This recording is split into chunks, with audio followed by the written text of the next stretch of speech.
Howdy, friend. Sam Houston here, hoping you're living in high cotton. And if you're lucky enough to be in Texas, I know you're most of the way there.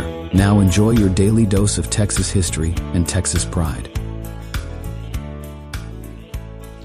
Howdy, friend. Welcome back to the Feed Bandit podcast and your Texas History Roundup for March 19th. In 1687, French explorer René Robert Cavelier, Sieur de La Salle, was killed by Pierre Duhot, a disenchanted member of his expedition. On February 20th, 1685, the La Salle expedition, having missed the mouth of the Mississippi, had landed at Matagorda Bay and constructed Fort St. Louis. In 1836, Colonel James W. Fannin evacuated Presidio La Bahia at Goliad and retreated east, but his forces were surrounded by General Jose de Uria's troops near Coleto Creek. The next day, Fannin and about 300 men surrendered after a fierce fight. He had vacillated and made strategic errors, including sending troops on an ill-fated attack on Refugio and deciding on a last-minute retreat after fortifying La Bahia. Also on this day, after 2 days on the eastern bank of the Colorado near Burnham's Ferry, General Sam Houston began moving his army south down the river towards Beeson's Ferry, present-day Columbus, where the crossing was clogged with fleeing civilians. This move was to better command the Colorado River crossings.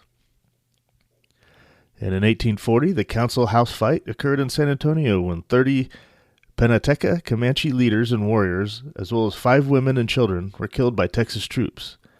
Due to the recent military success of the Texans, 33 Panateca leaders and warriors and other Comanches came to San Antonio for peace talks. They were accused of not bringing in all their white captives, but Mukwara claimed that some were held by Comanches beyond his control. The Texans did not understand and rejected this explanation. Troops entered the council house to take the Comanche leaders hostage until all captives were delivered.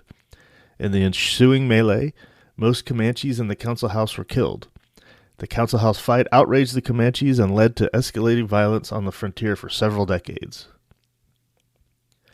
In 1882, Minnie Fisher Cunningham was born near New Waverly. In 1915, she was elected to the first of 4 terms as president of the Texas Women's Suffrage Association, later the Texas Equal Suffrage Association. Cunningham lobbied Congress to pass the 19th Amendment, and when it finally passed, she traveled the West to encourage governors in other states to ratify it. The Equal Rights Amendment was finally ratified on August 20th, 1920. Cunningham died in 1964 and was buried in New Waverly. In 1925, former Texas Governor Charles A. Culberson died in Washington, D.C. and was buried in Fort Worth. Culberson was born in Alabama in 1855 and moved to East Texas in 1856. He won the governorship in 1894 and served 2 terms, 1895 to 1899. He then served in the U.S. Senate from 1899 to 1922. His long and successful senatorial career likely ended because of his problem with alcohol and his opposition to the Ku Klux Klan.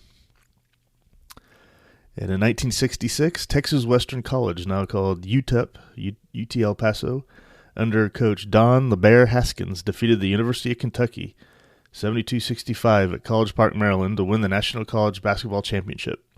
Haskins' team, the first to start 5 black players, was the first men's team from Texas to win an NCAA Division I National College Basketball Championship.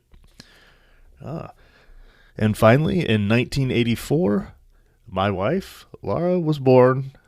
So happy birthday very much. Love you very much. And, we'll keep going forward. All right. That was your Texas History Roundup for March 19th. Thank you so much for listening, and we'll catch you back here on the next one. You take care. Well, there you have it. If you like our podcast, check us out at feedbandit.com. There you'll find awesome Texas First outdoors gear and apparel.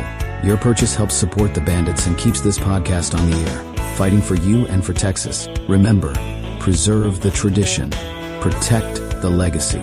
Until next time.